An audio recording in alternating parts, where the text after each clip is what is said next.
This video is for students, pathways and employment. Hi, my name is Annette and I work with a disability employment service provider. I came here today and I brought Stephen with me, who's always had a passion for helping young people with their plans for the future.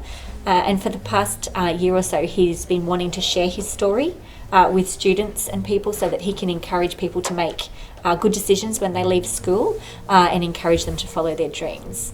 So I've been coming to the Brisbane Fresh Futures Market is something that students can do to find out where they're going in the future. It's a great place to get all the information they need to set their goals for the future.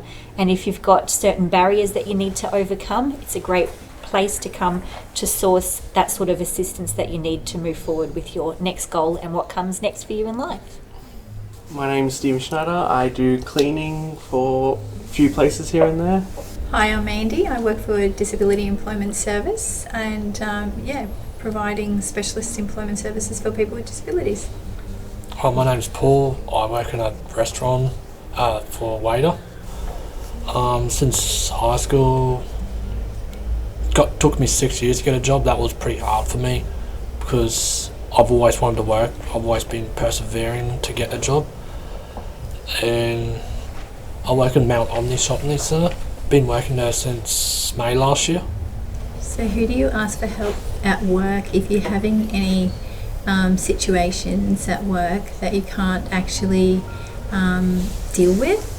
Who do you actually call and say, can you give me some help to speak to my employer or that sort of thing? My DSP support worker and my manager. How did it feel when you look back at yourself and you had that 6 years outside of high school where you were trying to find your feet and what comes next for you, and when you look back at that person and when you think of what you're doing now with working and studying and what you've accomplished and what you want to accomplish, how does that make you feel about where you are? Good. Like sometimes I can't even remember who I was 10 years ago. Yeah. So I went to high school reunion I think 3 years ago. 10 years from before high school, after that, I can't remember who was at high school. That's how far I've come. Yeah. Yeah. So it's important to remember that there's a big, long journey ahead. Yeah. You know, and that it can be anything. And there's going to be highs and lows, but you just got to stick in there and keep going for what you want. Oh, I always had this saying, Floyd Mayweather always said that focus on who you are, what you want to become, not what you feel. And that's what we're here to try and explain today. That things are going to get hard out there. Even harder now during this time, but it's always going to be hard. That's just the long and short.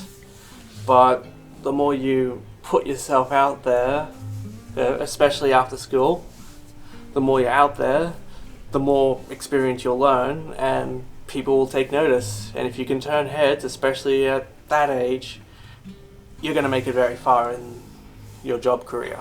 Persevere, because sometimes it doesn't happen straight away. Sometimes things take time. And it's not like everyone's invisible, everyone's not going to get a job straight away out of high school. And it doesn't mean like if you don't get a job out of high school, it doesn't mean you're smart or you're not dumb. Things are not going to be easy. If I can do it, you can do it. It is a very difficult journey. But look where I am. I got out through the other side. It's taken a lot for me to get to where I am. If I can, you can. It's not easy. It never will be. But enjoy the challenge, because if you can rise above that, the next challenge will fear what comes because you're ready for it. Hello, I'm Matthew and I'm in Year 11 at high school. I started TAFE in February of this year and I'm currently studying Certificate 1 in Construction. Matthew, who helped you determine the course that you wanted to enrol in? My mum and I attended the Fresh Futures Market Day last year at Brisbane Town Hall, where TAFE introduced us to a range of courses I could do. So, Matthew, what advice do you give young people regarding disclosure and managing reasonable adjustments at TAFE? Don't be afraid to ask for help when needed. Matthew, just talking about advice and using networks, what advice do you give young people, that are leaving school or in their last years of school and are thinking about what pathways to take? Talk with your parents about the different courses and which will help you with getting the job you want after school. Ah, fabulous. So important, that conversation.